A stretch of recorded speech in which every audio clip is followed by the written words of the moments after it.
everybody. Thank you for the introduction. So Rebecca and I are going to talk about nature-based aquaculture today to sort of talk about what does this really mean and what does this mean for us. The text is big. I'm going to stand here. So we're going to first talk about what nature-based aquaculture is. Why does it matter for us and our innovations? And how can we contribute to developing nature-based aquaculture as a whole? And then this afternoon, we're going to have a World Cafe session where Rebecca and I are going to work together with you to think about how you can make your business more nature-based. I'm actually going to stand here so you can see Rebecca as well. First of all, what is nature-based aquaculture? And now I'm handing over to Rebecca. Okay, let's see if I can manage all of these different instruments here. Good morning, everyone. This slide is doing something kind of funny. But so what is nature-based aquaculture? So that's what we've all been discussing the last day. And Mariska is going to talk a little bit more about why this should matter to you as entrepreneurs. But I think for myself, from the donor community, this is a term that's getting used a lot by donors, by the global climate change community, by impact investors. So I think it's something that's important to us all as we think about your pitches. So AquaAdapt at IDRC developed this broad definition of nature-based solutions in aquaculture, or nature-based aquaculture, based on the United Nations definition of nature-based solutions that was adopted a few years ago. So very broadly, nature-based solutions in aquaculture are actions that protect, conserve, restore, or sustainably manage ecosystems. So in the context of aquaculture, that's freshwater, marine, brackish ecosystems. So it protects, conserves, restores, and sustainably manages these ecosystems, as well as the diverse species within them. And nature-based aquaculture should deliver a variety of benefits for ecosystems as well as for people. So some of them are climate resilience, ecosystem services, human well-being, incomes, livelihoods, nutritious foods. So a simpler way of saying this is that nature-based aquaculture is aquaculture that supports vibrant ecosystems, communities, and of course, for all of us, strong businesses. So it benefits people, nature, and profits. And there's a lot of terms out there that are related to nature-based aquaculture or nature-based solutions in aquaculture. So you might have heard of nature-based practices. Some people prefer that term.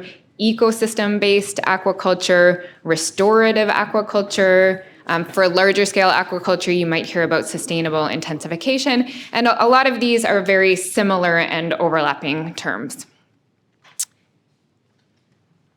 So some of the criteria of nature-based aquaculture that I think we're all striving towards, first and foremost for you as entrepreneurs, I think the ability for our aquaculture systems to meet rising demand, to deliver profits and productivity, but to do so in a sustainable way.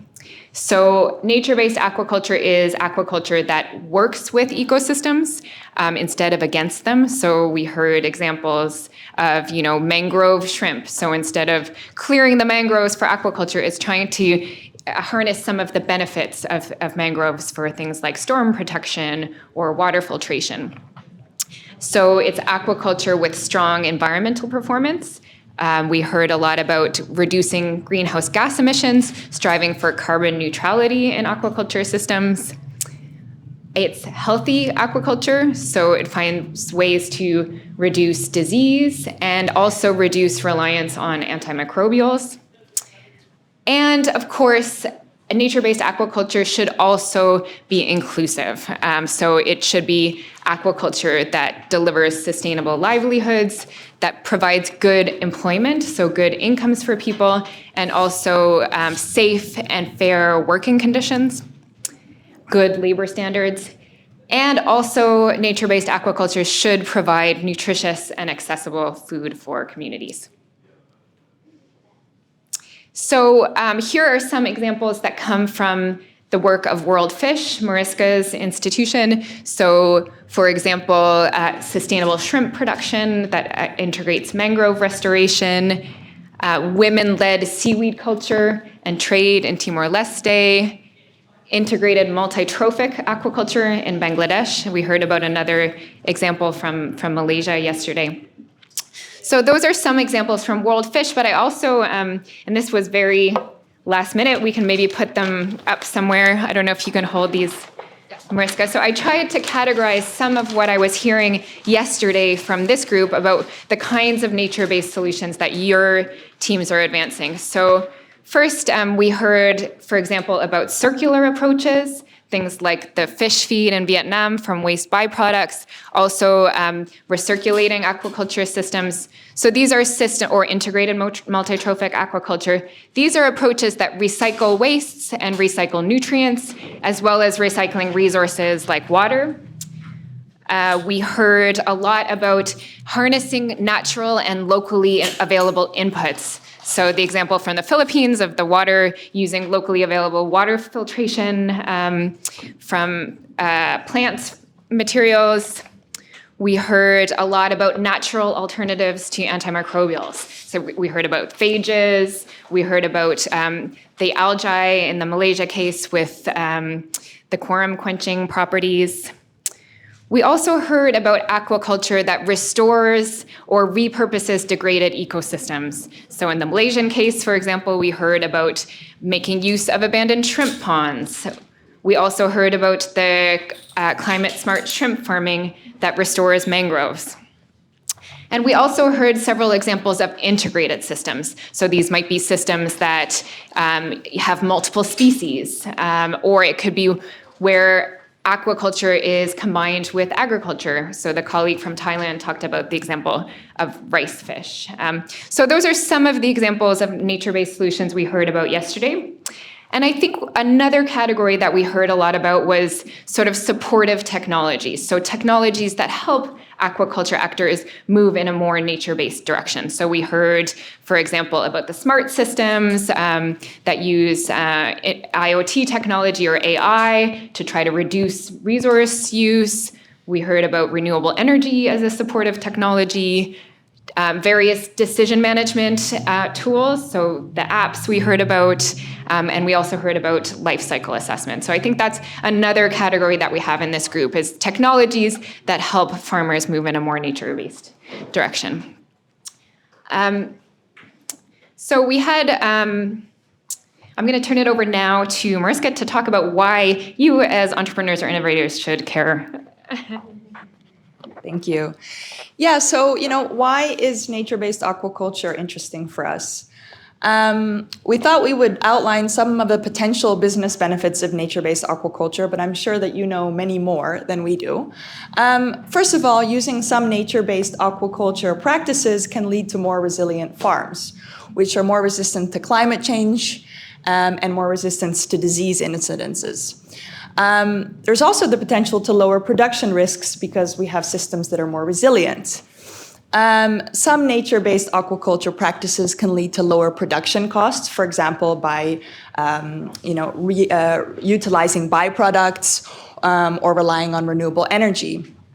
It also gives us an opportunity to give back to local communities, to empower participants in the local community, provide employment, amongst other things, but also allows us to make sure that local communities are not just passive consumers of aquatic food, but are actually participants in market systems. It also helps us to respond to growing demand for sustainable seafood. And in some cases, this can lead to access to premium markets and certification. And finally, engaging with nature-based aquaculture can also lead to opportunities for funding and opportunities for partnerships. I'm going to hand over to Rebecca again to give a couple of examples from IDRC. Great, thank you. No problem. I'll answer to Jessica as well. So we had a few success stories here, and since we heard so many inspiring success stories from this group yesterday, we probably won't go into all of them, but these slides I think will be shared with you as a resource afterwards. So this one is actually kind of similar to the case we heard from Indonesia yesterday. So this was mangrove integrated with shrimp farming combined with sustainable certification. This one actually comes from WorldFish. So I'm not going to talk about these next two very much, but again, this is here for you to look at afterwards. Another example, this time from IDRC, which is on a case of women-led integrated multi-trophic aquaculture in Kenya. Again, I'm not really going to talk about this one, but this is here for you after. The one I want to talk about is this one, and it actually comes from capture fisheries and not aquaculture, but I think that some of the lessons are relevant to us in this room. So this was a project in Uganda called NutriFish. And what I think is really interesting about this model is that it was a partnership between a research NGO, a private company that does food processing, as well as community groups. And the goal of this project was to really harness very small fish, which were an underutilized resource in this context. And why they wanted to do that, aside from harnessing this abundant and locally available resource, was for nutrition. So this was an example of sort of a nutrition-sensitive, nature-based solution. So they wanted to not only provide incomes and develop new products, but they wanted to increase the consumption of these small fish, which are very nutritious, particularly for children. And so they worked across the whole value chain. So they worked with the community members who catch the fish, as well as the ones who process it. And so they used really interesting social innovation. So they had community champions who worked with the fishers and with the processors to try to improve their practices. And part of this was around reducing loss and waste. So this is where the kind of nature-based dimension comes in, because they found that a lot of the fish was being lost in the processing. So they introduced these solar dryers to try to improve the processing of the small fish, which in turn reduced loss and waste. What they also did was they forged collaborations between the fishing communities, this company called Nutriol that produces processed fish products, as well as supermarkets. And so Nutriol would buy the fish from the small-scale producers, and in partnership with the researchers, they developed a whole series of products with these small fish that were very much adapted to the kinds of foods that people ate in this context. So they developed a seasoning that was able to be used on the traditional foods. They also developed baby food, since this was an important source of nutrients for children. They developed a type of flour with the small fish ingredients. So they developed a whole series of products which increased incomes for the producers, the fishers, and the processors, as well as for this company, Nutriol. Now, where I think this also gets really interesting is that this project, because there wasn't really a lot of demand for these small fish, people weren't accustomed to eating them, they really proactively tried to create demand for this product. And so aside from using community champions who promoted and raised awareness about the small fish, they also used radio. So they did sort of educational radio programming on the value of eating small fish and its importance to nutrition. They also did public tastings. So they went to public markets where local people buy food and allowed them to taste the products. They also did it in the supermarkets where they ended up partnering. And I think in the end, they had these products in 5 supermarkets in the cities as well.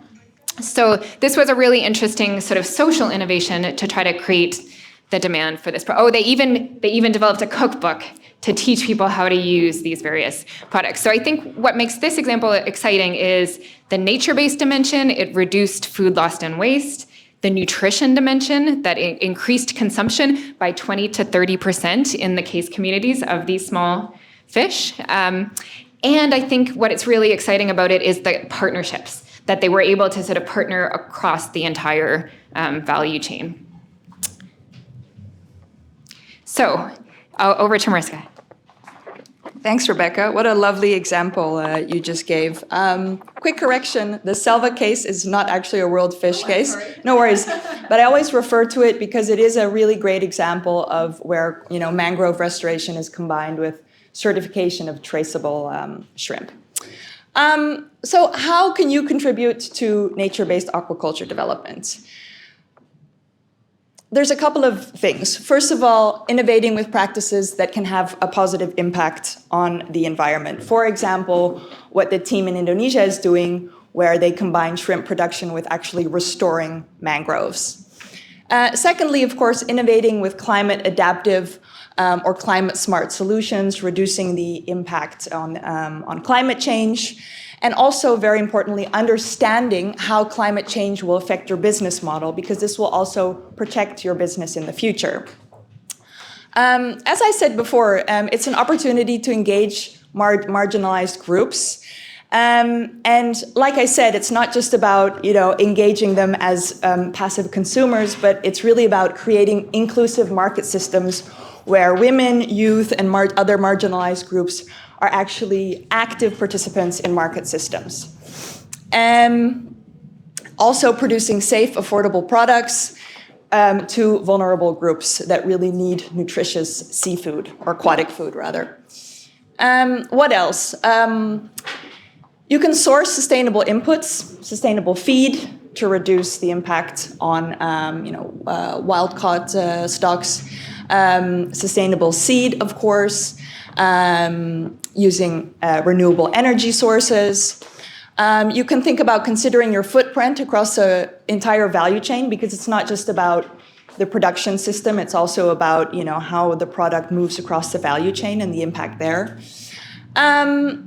You can also build partnerships, and Kitaya mentioned this yesterday, how important it is to understand who are the partners that you want to work with and engage them from the beginning. Of course, also raising awareness and promoting the benefits of nature-based aquaculture to consumers and other actors that you work with. And then again, what Kitaya said yesterday, listen to what farmers need. I think all of the work we're doing comes back to listen to the users of these innovations and technologies to understand how you can lead nature-based aquaculture. That went too fast. So this is kind of cheesy, saying nature-based aquaculture is a journey. But basically what I want to say, there's no predefined way to practice nature-based aquaculture. It's also not possible to score well across all the dimensions of nature-based aquaculture. The idea is to understand where you are and where you want to be when it comes to nature-based aquaculture. And that's what we're gonna, talk about today later in the World Cafes. And I wanted to quickly, I'm not gonna spend too much time on this, but one of the things that WorldFish has been working on is developing a simple 16 indicators to capture performance of your aquaculture production systems along a spectrum to show how you're performing in terms of nature-based aquaculture. So we've defined 16 dimensions. First of all, under environmental performance, we have water quality, biodiversity impacts, disease, of course, feed footprints, seed supplies, and the use of agrochemicals. And then under climate change performance, we look at climate change mitigation and climate change adaptation. Under social inclusion, we look at social inclusivity and employment conditions. Under economic efficiency, we look at financial sustainability and investor confidence. We look at nutrition sensitivity performance. So basically whether our products are reaching nutritionally vulnerable communities. And then the last is governance performance, which is actually more looking at the industry as a whole in the area where you're functioning. So basically that's the locus of governance power, the policy environment, whether that's helpful to practice nature-based aquaculture, and lastly, traceability and standards. Now, we're still working on these dimensions, but we're going to be using these today to help us think through your innovations, to think where we are along that journey. And that's what we're going to do in the World Cafe sessions. So understand how your business is doing in terms of environmental, social, and economic performance. Identify challenges that you're facing and also your colleagues and peers are facing in the countries where you're functioning, and how and where improvements can be made. And lastly, but very importantly, what do you need from us to make this happen? So what do you need in terms of partnerships, in terms of relationships, in terms of financing, so we can start making a roadmap for how you can move towards nature-based aquaculture practices. So I'm looking forward to this afternoon and the World Cafe sessions. Thank you very much.